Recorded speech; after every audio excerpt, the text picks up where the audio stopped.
I used to think that by not talking to my kids about self harm, I was somehow protecting them. Like, as if I talked to them about it, it might somehow make it more likely that they might consider trying it. So that by not talking to them about it, I was somehow preventing them from knowing that some people use this in their lives as a solution. Now I know that I was completely wrong, that that was not me protecting them. It was me avoiding something. In this video, I'm going to share with you when I realized that, what I wish I would have done differently, and how that impacts the way I talk to my kids about self harm now. Welcome back to my YouTube channel. I'm Ashley Jangro. I'm a mental wellness coach. This is part 2 of a 3-part video series called Ask the Hard Questions, where we're talking about asking our kids, do you have thoughts of suicide? That's video 1. Do you have thoughts of harming yourself? Video 2. And the third video will be, do you have thoughts of harming someone else? If these are topics that interest you, I invite you to come join my free online community, the Mom Squad, where you can reach it by going to momsquad.ashley.tube, where we have these discussions and we focus on building up our own mental strength so that we can raise mentally strong kids. So the first time I really remember being faced with this, my kids were just a little bit younger than teenage years. And we were at the swimming pool with a good family friend. And this family friend had worn into the pool long sleeves and long pants. And, I was kind of looking at this individual like, why are you wearing that? And my kids were like, why is that person wearing that into the pool? Because it was something we weren't used to seeing. And I remember looking over and, kind of inquiring, why are you wearing that into the pool? And this individual looking back at me like, and I had this moment of realization. I was like, oh yeah, I'm so sorry. And I realized it was because this individual had scars from cutting on their arms and on their legs. My kids saw this interaction and they looked at me like, what just happened? And I said, never mind. We'll talk about it later, which is, mom speak for, we will never speak of this ever again. And I really regret that moment. Looking back at that, I think a few things happened. First of all, this was somebody that I'm close with, and I should have taken the time to check in and ask, how are you doing with that? Second of all, by brushing this off, it's likely I confirmed in that individual's mind that this is something they should be ashamed of, that we don't talk about this, that this is like, something that we talk about behind closed doors. And if my kids had ever found out that's why I brushed the conversation off, then it would confirm in their minds that if they ever have these thoughts, that it's something they should feel ashamed of and they shouldn't talk about. And I never want that to be the case for them. So what I wish I would have done differently is use that situation as a springboard, realize this is a great time to have this conversation. And I just would have approached it like this. I would remind them what I know about brains, that brains their only job in life is to keep us alive. And because, they've had generations and thousands of years to develop systems to do that the best way, they have 3 motivations: to seek pleasure, to avoid pain, and to do both of those as efficiently as possible. So to use as little energy as possible when doing both of those. And I would remind them that sometimes our brains are really weird. Like they come up with weird solutions. I would remind them that our thoughts or the stories in our brains are just that. They're just stories. They don't mean anything about us as individuals. They're sort of like dreams in that they pop into our minds, but we should never judge ourselves for them. It doesn't mean anything about us if we have a specific sentence or story in our brain. So I'd remind them, brains are weird. They come up with weird solutions. So one of the interesting things that our brains do, and this is very similar to what I said in the last video about thoughts of suicide. One of the things our brains do to keep us from like a really intense emotional pain is it'll offer the solution to create physical pain to either distract from that. So it seems like a way to protect us from that emotional pain, or as a way to get us to feel something if we're not feeling an emotion. So sometimes it'll suggest like, oh, this will be a good idea. This will be a way to resolve the intense emotional pain you're feeling. And again, even saying this out loud and imagining having this conversation makes me a little bit uncomfortable because I start thinking, I don't want to be the one to introduce this to my kids. But I realized looking back, it was so naive of me to not expect that they were going to be exposed to this through pop culture, through media, through books, through even just friends talking about it. They hear about it all the time. Even my little one does at this point. And so I just wish I would have started that conversation because I never want my kids to learn about these topics from, like I said in the last video, friends, from media, from the internet. That's the worst. So I would just remind them, if these thoughts ever pop up in your head where you're like, I can't handle this emotion, I need to do something about it, it feels like an emergency and I need to do something about it, let me know. Let's have a conversation about it. I won't judge you. I won't think anything's wrong with you, nor should you think anything's wrong with yourself if these thoughts start occurring to you. Let's just have a conversation about it because I can help you work through that and see a different solutions for this. So that's how I wish I would have approached it. However, I didn't. I brushed it off. I did not follow up with the individual. I did not have a conversation with my kids afterwards. So instead, I had to reach the point where I had to start asking the hard questions. I shared my story in the last video about my experience with my child having thoughts of suicide. And during that time, I would ask my child, do you have thoughts about hurting yourself? And again, just like in the last video, I remember the moment where she answered affirmatively. Yeah, I do. And I had the same world dropped out from under me feeling where I felt terrified. I felt like I don't know how to keep her safe. I felt overwhelmed and confused and all these normal feelings and guilt and like I wasn't doing enough.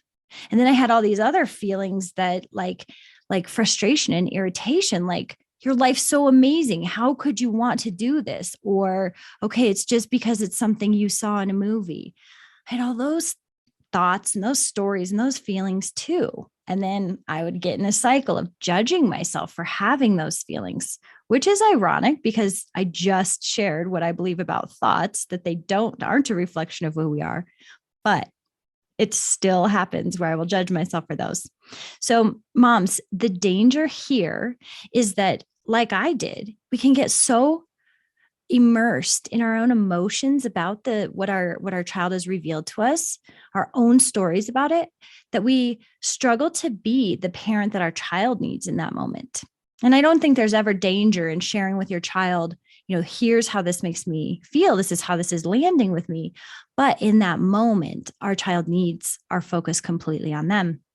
So that's why in the method I teach, the Mentally Strong Moms method, we really focus on learning and applying all the strategies I teach to ourselves first. And that's what makes the Mentally Strong Moms method unique, that we focus on applying those so that in a moment like this, you can quickly identify and process your own emotions and identify what thoughts are popping up in your head so that your focus can just be on being the parent that your child needs in the moment. So in that moment, before we went any further, it was really critical that I assess whether or not my daughter was in danger. So whether or not this was something she was actually or actively participating in, or if this was just thoughts that were popping up into her head. If you reach this point where you're having a conversation with your child and they are actively participating in self-harm, in cutting, or any other form of self-harm, I typically say cutting because that's the most prevalent version that I have interacted with. So there are other steps that need to be taken. There are so many resources out there online that you can get trained in how to help someone through these moments, how, the top priority is removing any means that they can use to harm themselves. So I really encourage you to seek out other training in that.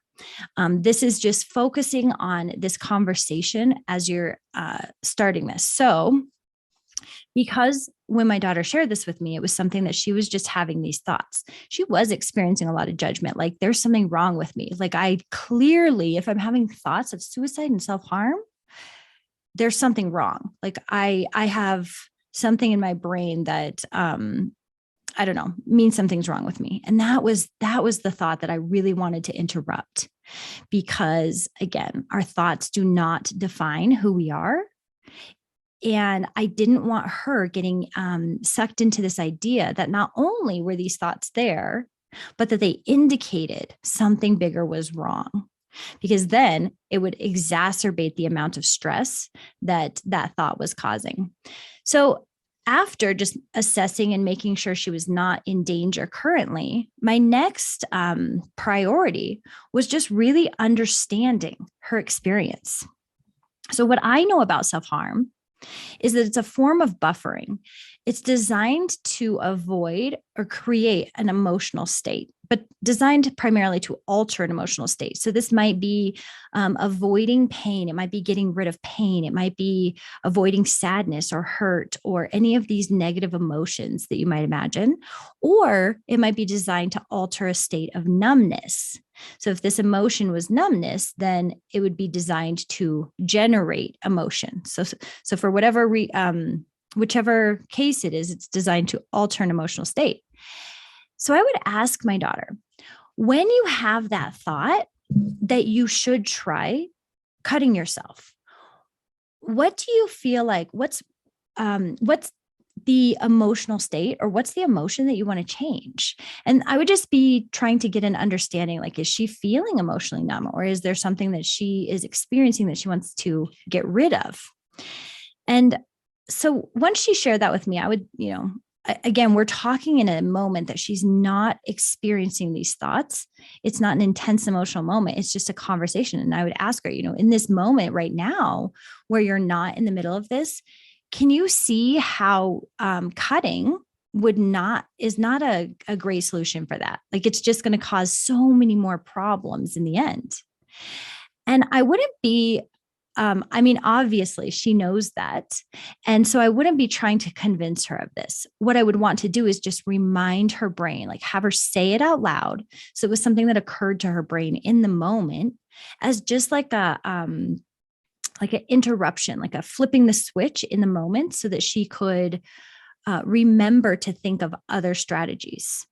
So she might say to me, and from this point on, I kind of imagine how a conversation may have gone, but she might say, yeah, I know that, but in the moment, it just feels like I need to get rid of this pain, or I just need to feel something. So the urge becomes so intense that I can't stop and think like, oh, this is not a rational thing, which completely makes sense to me.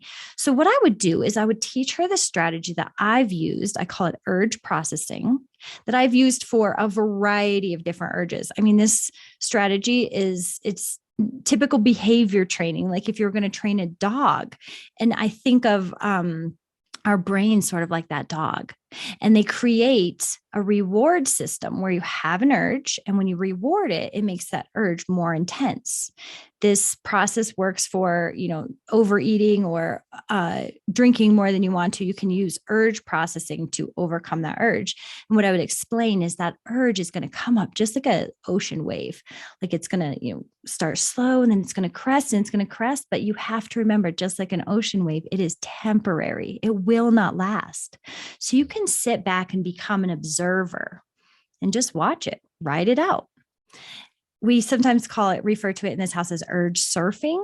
So you just surf over that wave until it crests and it's so intense, and then it begins to dissipate, begins to spread out. So if you can overcome and ride out that urge, then in the future, it becomes, the more you go, the longer you go without rewarding it, the less intense it becomes ultimately. And ultimately, you don't have it anymore because you're not rewarding it. So I would teach her that process. And then I would say, okay, once you've ridden that wave, once that wave is crested and you've surfed that urge, what are some other strategies that you could use to resolve whatever that feeling is that was coming up? What are some other strategies that you could use to distract from that moment? Now, I very rarely encourage distraction from emotions. I would much rather teach our brains that we can handle any emotion. We don't even need to distract from it because we've got it.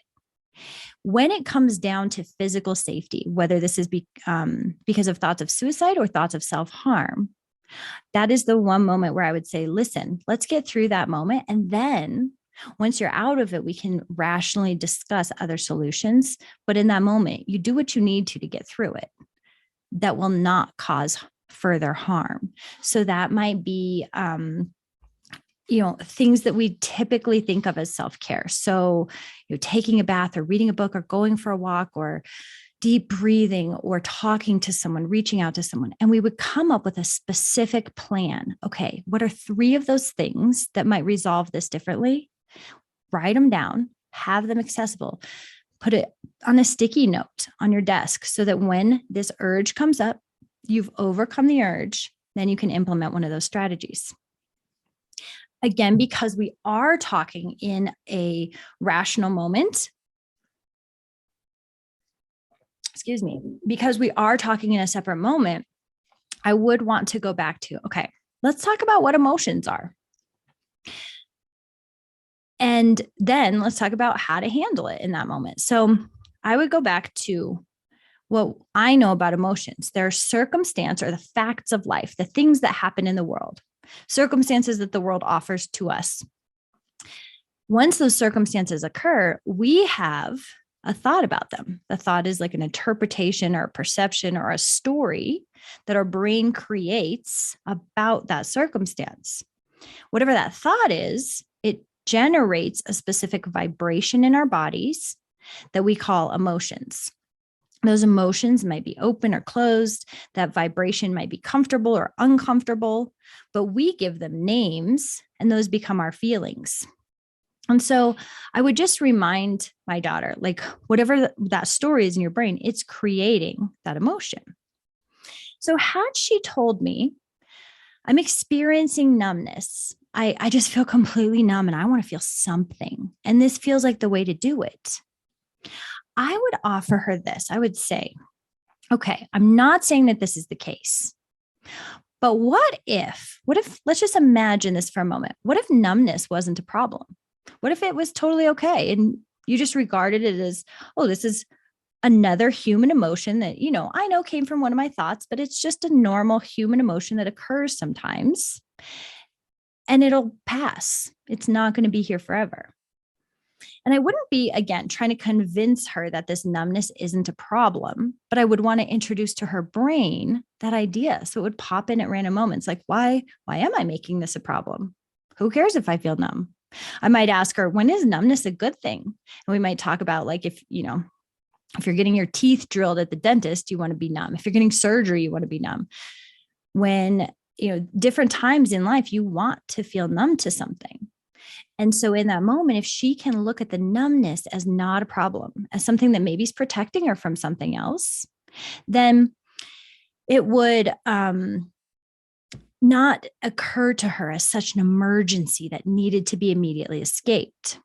It may still feel like an emergency, but in that moment, she could start practicing like, this is not a problem. This numbness is not a problem. And then at least because she had shared that with me, at least we would know that's the trigger for her. That is triggering her desire to self-harm.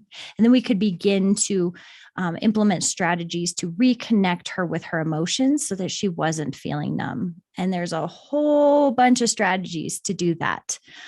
These are the kinds of things I share in Mentally Strong Moms Method. So if you are interested in that, again, join Mom Squad at momsquad.ashley.tube. And I'll let you know whenever a new cohort opens of Mentally Strong Mom Method. If it were not numbness that she had shared with me, if she had said, I'm feeling so much anxiety and I just needed to feel something else. I thought that this would distract me from thinking about it, from letting my brain spin out of control. I would try to get a sense from her. What is that emotion that feels like it's dangerous to you? What is the emotion that you don't want to feel? And oh my goodness, this would come from such a place of compassion because there's so many emotions I don't like feeling. I don't want to feel them. And when she named that emotion, let's just say it was anxiety, I would say, tell me about anxiety, not like the stories or the sentences in your brain that create it, but tell me what it feels like in your body. And while we're talking, I might have her, place her hand on her chest so she's feeling pressure so that she's staying connected to the present moment. Or I might have her put her feet on the ground and remind her, feel where your feet are touching the ground as you're telling me this. Or I might hold her hands and place pressure on her hands just so she's physically staying connected to the present moment as well. And so I would just ask her, so tell me what it feels like. Where do you feel it? Do you feel it in your chest? Do you like tighten your jaw? What does your body do when you're experiencing anxiety? And then I would use, I'm just going to go really fast through 3 different strategies that I would use, or I would describe to her, I would teach to her that she could use in the moment to process that emotion, but also so that she could just describe it more easily to me. So the first one is to describe the emotion, the physical look of it, the feel of it. So I would say, find it in your body. What shape is it? Can you find the outline of where it resides in your body? What color is it? What texture is it? Does it have a temperature? Does it move around? Is it fast or is it slow? Is it heavy or is it light? And I would just ask her all these questions so she could describe that emotion. What happens when she's doing that is it will begin to dissipate. And I would just remind her in that moment, if you have ridden the wave, the urge to harm yourself, and then you are just faced with that emotion, you have the option to distract yourself. Or if you want, you can just sit with that emotion and allow it and describe it this way. The other strategy, so that's strategy 1, to describe it physically. The second one is, and these are things I do myself. I might imagine I'm pulling out my emotion and holding it in my hand. Maybe it's big, so it won't fit in my hand, but most of the time I imagine my emotions like, those little fuzzy guys that you can like peel the sticker off the bottom of their feet and they stick on your shoulder. I think we used to get them when we were doing fundraisers in elementary school. I imagine it looking like that, and I'll hold it in my hand and I'll talk to it and I'll say, hey, anxiety, here you are in my life. What is it that you're trying to teach me? What do I need to learn from you? And sometimes there's something, sometimes there isn't, but I would just have a conversation. I really like this strategy because I'm removing the emotion from myself. So it's something separate than me. And then I just talk to it. I ask it, what is it why are you here? The third strategy that I use often, and again, I keep pressure somewhere. So I'm staying here in the present moment. I'll control my breathing so that I'm engaging my parasympathetic the portion of my parasympathetic nervous system, my calming system, and keep my pressure here. And I create space in my body for that emotion. So if it's anxiety, then I kind of create like a bubble of safety around it. And I just give it space and I sit with it and I just allow it to sit there.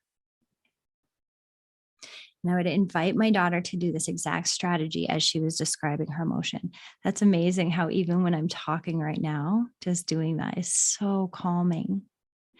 And all of these strategies would be designed for two specific purposes, actually. First, to get her through that moment of intense emotion. But second, the more she implements this practice, the more she's teaching her brain. She's creating a neural pathway that says to her brain, you can handle difficult emotions. You can handle them. And the reason this is so important is that when we believe we cannot handle a difficult emotion and we need to escape it and we need to avoid it, it gives that emotion more power. So it's no longer this little sticky foot guy. It's a huge monster. By handling it, by experiencing it and allowing it, it becomes smaller and less powerful in our lives. The next time we feel it, it's not as intense. And our brain begins to learn, oh, okay, we don't need strategies to avoid it because we can handle it. So I would practice this with my daughter because she was having thoughts of self-harm. I would never want to put her in a situation where I was like, go handle that emotion, go process your emotion, because it may become too intense for her. So what I would want to do is set up times like, you know what? Let's practice some negative emotions. Let's do it together. I will call up an emotion that makes me super uncomfortable. And maybe we'll set a timer and do it for a short period of time so we can just kind of like introduce to our brains that we can handle this. And so we would take the time together to practice experiencing and practice allowing that emotion. I'm just checking my notes here to make sure I'm not missing anything. So again, the goal is to train her brain. Oh, because it removes the intensity of that emotion, but also it's just the key to unlocking a completely different future. When she can handle difficult emotions, when we know we can handle any emotion, nothing is unavailable to us anymore. When our brains know we can handle embarrassment or shame or fear or sadness or hurt, we can do anything with our lives, because the worst thing that can happen ultimately is a negative emotion. So we're willing to try all kinds of things that we may not have otherwise. So I would just introduce to her, like, the more you practice this, the more you are unlocking a much bigger world that will be available to you when you can handle negative emotions. Much later, when this emotion doesn't feel so scary to her, we would come back and we would investigate those stories that were generating that vibration in her body. And I have a whole set of strategies that I use to investigate stories. You can find those on my YouTube channel.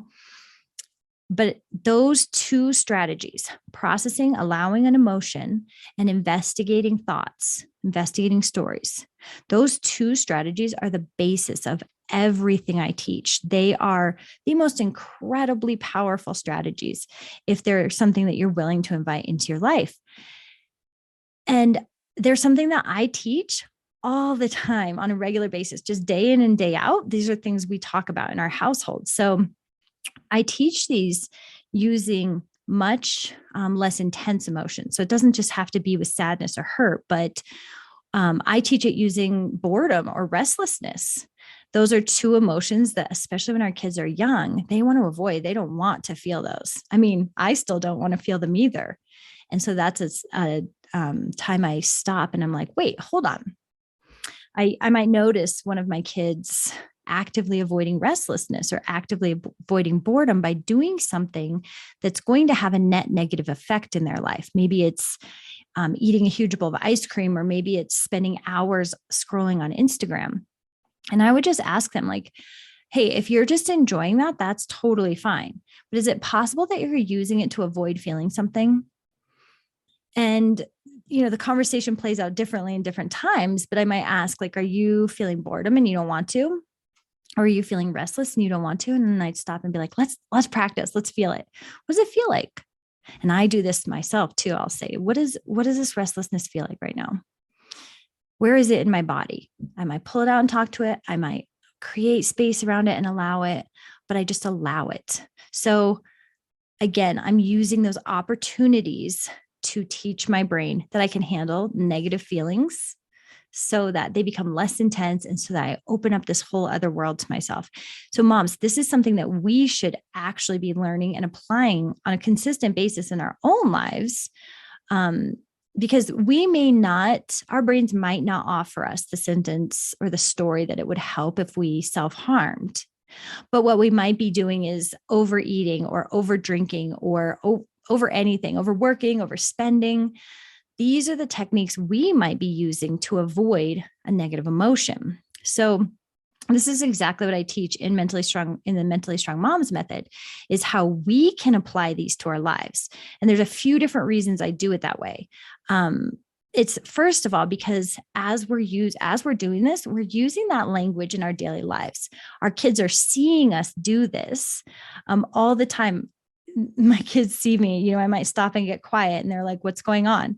And I'll say, oh, I've been feeling really uncomfortable. So I'm just trying to identify, what is this emotion that's making me uncomfortable? And then be like, okay, hold on. I just need a second to like process this feeling of anxiety, because maybe it's worry. I'm really worried about something. And so I just need to like honor my body and process it in my body. I'll just take a couple seconds and I'm like, okay, I'm ready to move on. So they see that. they hear the language, they see the example. And this not only affects them like on a surface level, but it affects their brains because of a function of our brains called mirror neurons. It's impacting how they act differently. So it's so critical that as moms, we are implementing these strategies. But second, it's so that we have this experiential knowledge of the skills. When we first started trying to prioritize my daughter's mental health, we would go through workbooks and I would read about these skills and I'd try to teach them to her. And it was fine. But when I had the experiential knowledge of applying them to my own life, I knew what pitfalls she might come up against. I knew what resistance she might experience.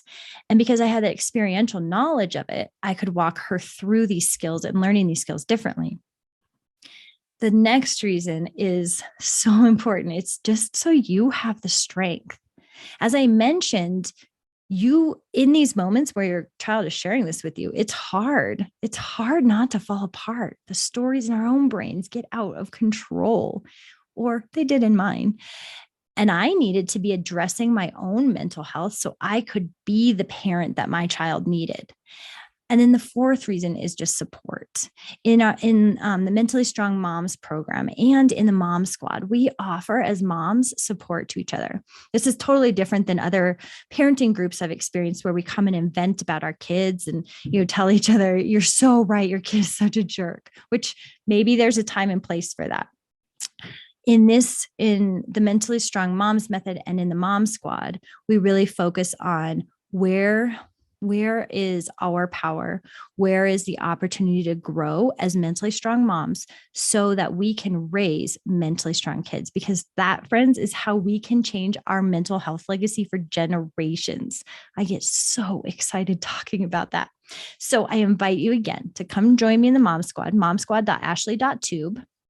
I'll let you know when there's cohorts of the Mentally Strong Mom method opening up. And I look forward to sharing with you in the next video how I talk to my kids if they were having thoughts of harming someone else. I'll see you there.